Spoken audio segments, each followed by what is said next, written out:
Just fixing lighting. Hang on.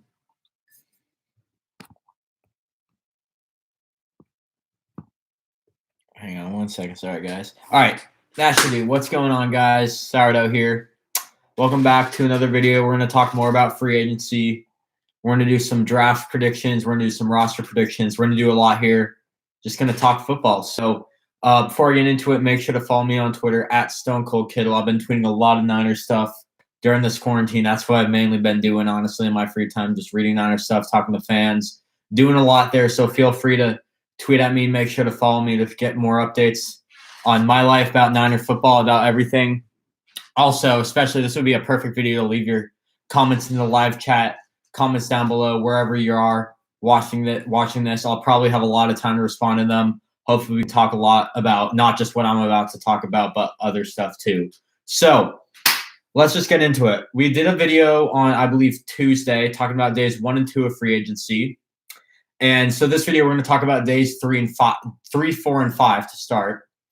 And to be quite honest, nothing much happened, but there are some significant moves that we need to address that happened. There are 4 moves that happened in the past 3 days with the Niners. So let's get into them chronological order. So first one, we cut Mike Person. So obviously he started at right guard last year.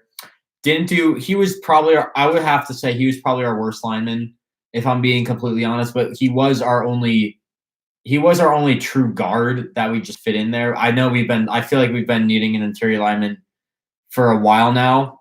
And so we cut Person. Hopefully we can upgrade him. Maybe we'll start Brunskill. Maybe we'll draft someone.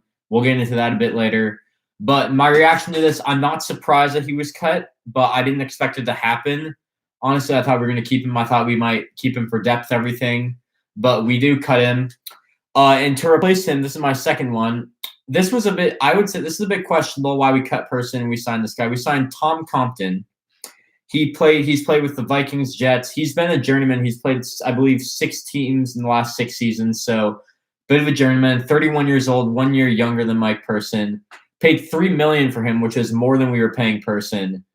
And to be quite honest, I think he's worse than Person. He hasn't really done much from what I've heard. He started 5 games with the Jets last year. And the Jets are a team who's been, they have a serious O-line issue. The fact that they're hang on 1 second. It says that the chat's not working. All right. Here,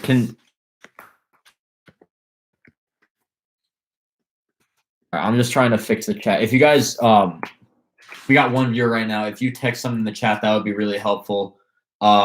If someone else joins, I'll make sure to ask them to see if they can text them in the chat. But whatever, we'll figure it out later. Anyways, we signed Tom Compton. I don't really think it's the best move. I think we could have kept Person, kept the chemistry going. But hey, I mean, this guy played with Shanahan in Washington and Atlanta. I don't really know how long he played with them. I'd never really heard of this guy until yesterday. So I think keeping Person was probably going to be the better move. But hey, new beginning. We'll see what happens. Maybe this guy breaks out. Maybe he fits Kyle's scheme better. We'll see how that works. Sticking with O-line, our third move, we signed. Brunskill signed his tender, agreed to his tender, which now he's an exclusive rights free agent, meaning he has he can't negotiate anything. In other words, we're getting him back for another year or 2. So since we cut Person, we kind of need it to happen, since he is definitely a candidate to start at right guard next year. He can also play both tackles, which we saw did a phenomenal job doing that. He's probably our most versatile guy on the line, if I'm being completely honest, because he can play anywhere you want, if I'm being completely honest. So I'm glad to have him back. He should do fine. He should do well. Maybe we'll win that starting job. We'll see what happens with the rest of the offseason. Oh, by the way, with Tom Compton, I would not be surprised if he doesn't make the team after training camp. So I honestly think this is just a move, temporary depth. Maybe we don't get our guy that we're really looking for. But we'll see what happens then. Fourth move, and this is probably the most significant in the NFL world, not really 49ers world, but Emmanuel Sanders signed a 2-year deal with the Saints. First of all, congrats to him. 2 years, 16 million. That's a lot for someone. I wouldn't say, I don't know if it's a lot or not really, but since he's pretty good, but that's still a good amount of money to make, especially when you're in your 30s. So congrats to him. We're going to be battling out next year against the Saints. So should be a fun game. But I mean, it does suck to see him leave. Obviously, he was a really good mentor to Bourne and Debo. I will say they definitely both improved their games once he came. So the mentoring part's going to be a huge loss. But I think it was inevitable. After we traded Buckner, we got the 13th pick. That's going to be used on a receiver. I'll get into the draft a bit more, but I think ever since we got that 13th pick, it was inevitable that he was going to leave. And $8 million a year. I think we only have like 13 million cap right now, so really wasn't that. We really couldn't do that much about it. Concerning, I don't really want to give up half our cap for 2 years for a 33-year-old receiver or some. I forget how old he is, but I know people are kind of upset about this. You really shouldn't be, because we didn't need him at all.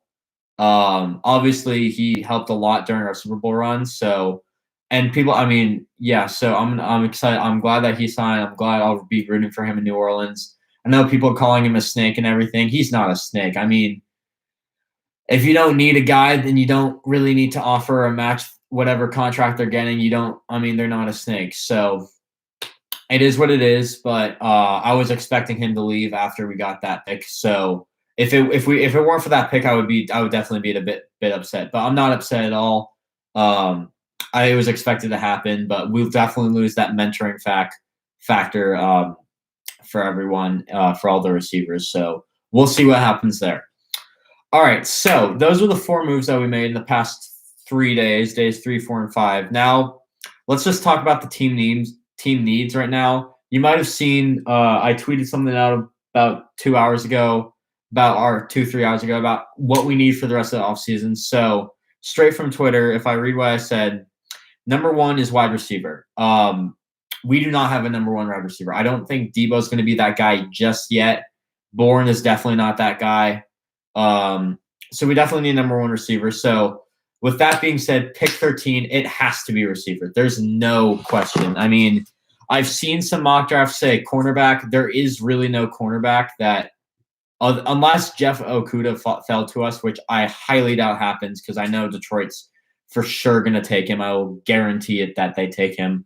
Unless for somehow he falls to us, we're not taking a corner bit for him. So we don't, to be quite honest, we don't even need him really. Like, we have Mosley. Mosley will start next year if we don't find anyone else. So, and that is perfectly fine with me, perfectly okay with the team, I know for sure. I've also seen defensive line at that pick. You don't trade the second best defensive lineman in football. You don't trade the second best defensive lineman in football for just to draft another guy. That does not happen. I mean, I don't know what to say to that. That does not happen. If they did that, that would be one of the stupidest moves in NFL history. Honestly, it just doesn't make any sense. So with those 2 positions out of the way, it has to be wide receiver. Like, I think that's the only option. I mean, it is our number 1 need right now. We need a number 1 receiver. Pick 13. That is the perfect pick to either get CeeDee Lamb, Jerry Jeudy, or Henry Ruggs, who, in my opinion, all have the capabilities of being number 1 receivers. Their rookie year too. So yeah, they definitely. And I mean, considering how deep this wide receiver class is, I mean, they're obviously the best receivers. So I think they can easily just break out once they get there. So it has to be one of those 3 first for our 13th overall pick. I need to get a sip of water. I've been talking a lot.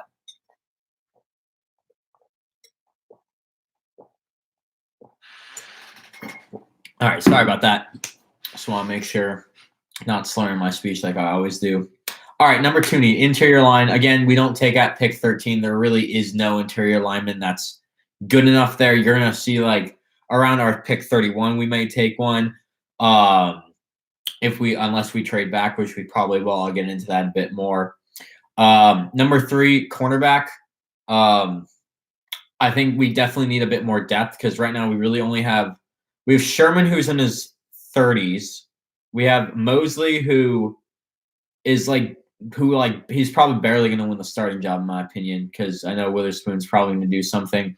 We might even sign someone, but cornerbacks we definitely need to improve that. Same with safety. That's my number 4 need. I don't think safety's as big as a need, but I know Ward, Tart have had some injuries. I don't know if Tavares Moore is ready, nor is Marcel Harris. So we'll see what happens with that that position. I bet we'll probably draft some guy. Number 5, this is where I say defensive tackle. I know a lot of people would have it a lot higher, but I know that I feel like DJ Jones, Sheldon Day, Julian Taylor, Ronald Blair, I feel like they can all do the job for him. I mean, just rotating in and out, I think they're going to be able to do the job. Specifically, DJ Jones, I think he's going to have a big year. I know he got hurt, and he's gonna want to come back, do huge, big things. So I don't think that's as big as a need. I bet we probably do draft someone late rounds. Probably someone who had like pretty good college career, but they're not good on the draft board. So we'll see what happens there. Number 6, tight end. Obviously, we do not need a starting tight end, but we do need someone who can fill the position that Levine Toilolo played last year. Someone who's really just only good at blocking. Toilolo didn't do that much pass catching. He can fill in that fullback too. That's what he did. So pretty versatile, a lot of blocking. So someone who can really block. This will probably be like a 6th or a 7th round pick. We're mainly looking for someone who's like specifically blocking tight end, because we already got Kittle, already got Dwelley, and now we just need to add that one more tight end to fit everything. And number 7, I'd say linebacker. I think we just need a bit more depth. Maybe someone who's a good run blocker, known for that in the draft. So that's what I'm kind of looking for that. But those are my 7 biggest needs. Obviously, you could say we might need to improve at everything. I don't know. Depends on who you're asking, but you can obviously improve at everything. But those are the 7 things we could definitely improve on a little bit. So that I bet we're going to draft most of those guys. I'll get into a bit more what I think we're going to do, but let's go to the draft. Obviously, I say the first pick's got to be a wide receiver. I can't stress that enough. It has to be a wide receiver. I don't know what else to say about that. And if it's not a wide receiver, I'm going to be really upset, because it has to be a wide receiver. Also, pick 31. I said we're probably going to trade it. I think we definitely should trade it unless there's a can't miss prospect. So you say like someone falls to us that, I mean, it's if Kyle really likes the guy, if Lynch really likes the guy, then we'll probably take him. But other than that, I think we really got to trade back. Also, I personally think either cornerback or interior line. I think Cesar Ruiz would be a really good pick there if he fell to us. Not 100% sure if that happens. I bet we could trade back a little bit, get him too. He can also play center. I know Weston Richburg's coming off that patellar tendon injury, so that might be good to have some versatile guy who can play guard and center. But yeah, we're going to trade that back unless there's a can't miss prospect there. So that's with that. And I'm hoping that we can really just cover. Right now we have 7 picks, so I'm hoping that we can really just cover all 7 of the needs I got. I know we're going to go receiver 1. I bet we're going to go interior line and cornerback 2 and 3. I don't know what order that's going to be in. And this is assuming we don't make any trades, just the amount of picks we have. We're probably going to trade back a few times, probably going to trade up a few times. We'll see what happens. Yeah, and then safety, defensive. We'll see how it plays out. But I need to slow down. We're gonna go receiver first pick, and then 2nd and 3rd picks are probably gonna be cornerback and interior line. We're gonna fill those big needs for our team. We'll see what happens there. But man, am I looking forward to the draft. I mean, there's not much going on in sports right now. So before I get into roster predictions, let's talk about what we need to do for the rest of the offseason. Obviously, number 1, I think we need to trade Marquise Goodwin. I've stressed it a lot. He's taken up a lot of cap. Don't really need him. We're gonna be set at receiver, I think, in my opinion. I don't think we really need him at all. I feel like he's just there because he's there. We signed him. We haven't been able to find a trade partner yet, I guess, but we'll see what happens. I know Adrian Colbert over in Miami. Shout out Adrian Colbert. He definitely wants to play with Marquise Goodwin, so maybe a possible trade partner there. I know Miami kind of needs everything. Veteran receiver might be good for them. So And they have a lot of picks too, so maybe we could get him for like a seventh. That's probably what we're gonna get him for, a 7th round pick, considering his big contract. He hasn't been doing that well in the past few years. So we'll see what happens. But that's the number one priority, is to trade him. Number 2, I'd say we could see if we can restructure any contracts. Maybe Jimmy Garoppolo. We obviously restructure McKinnon's contract. I got into that last video. Joe Staley could also be restructured a little bit. I don't think they really want to do that, considering this quite possibly could be his last year. I know he signed a 2-year deal last year, so he's already been 1 year. So this quite possibly could be his last year. So we'll see what happens to that. That's another reason we have to draft O-line here. I don't really want to be drafting like 3 offensive linemen next year. So yeah, I'm hoping we can draft some guy this year and then 1 or 2 guys next year, considering Staley might be gone after this year. So yeah, and then the third thing I say we need, I don't think it's necessarily a need, but it might be good to just sign either a linebacker or a cornerback, or maybe heck, even both. For a linebacker, you obviously want to do it for depth. I think our starters are set for next year. Meanwhile, for a cornerback, I think you can definitely sign someone who can definitely challenge that, mostly for that starting position. If for some reason Xavier Rhodes is really cheap or something for us, then perfect. We'll just add him on. So yeah, hang on 1 second.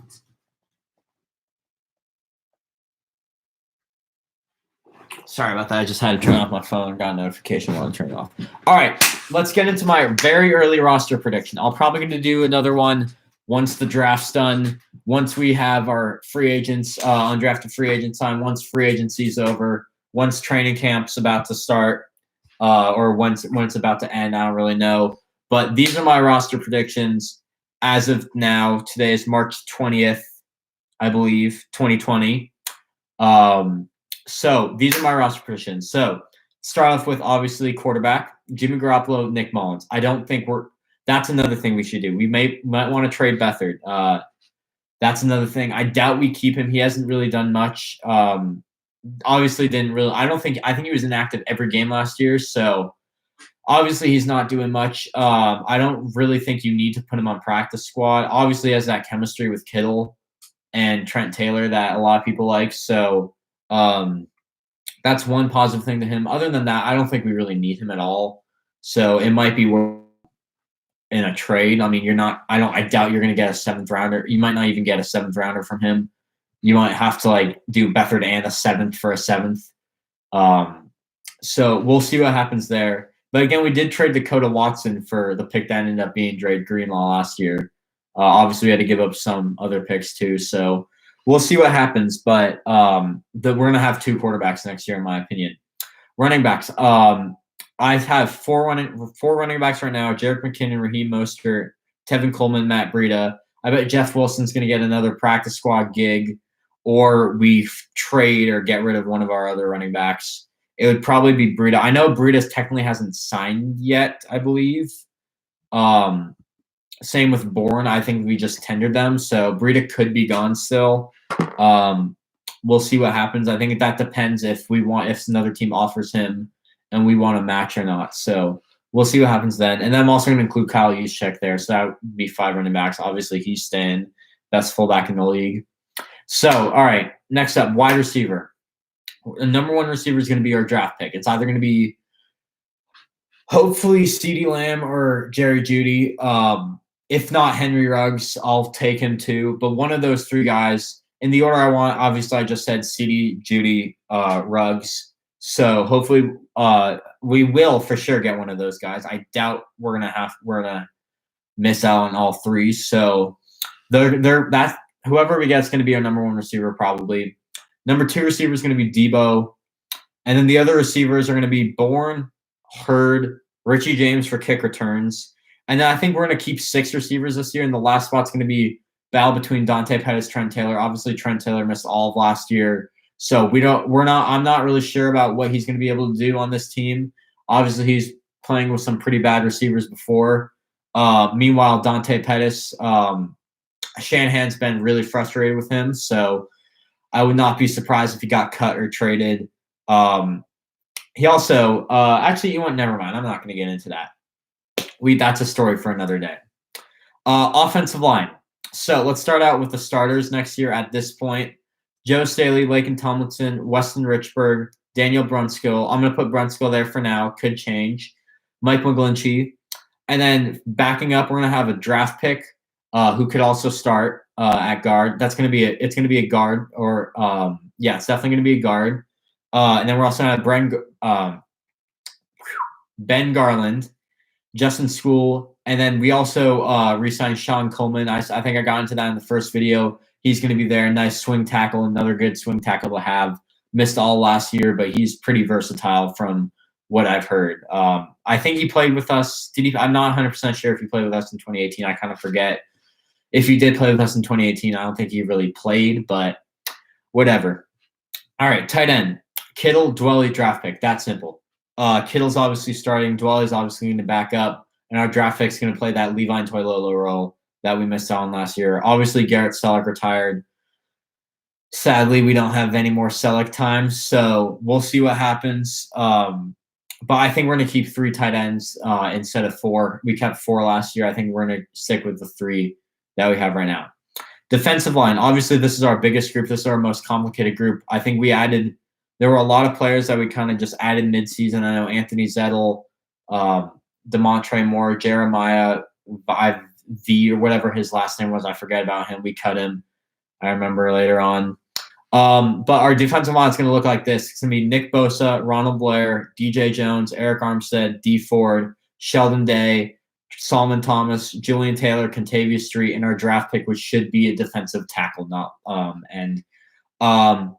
I feel like a lot of these guys can play end or tackle. I know Ronald Blair, I feel like he's listed as a defensive end. I don't know why, but I feel like I've seen him more play defensive tackle and really just getting most of those snaps, even though all the broadcasts list Sheldon Day as the starting tackle.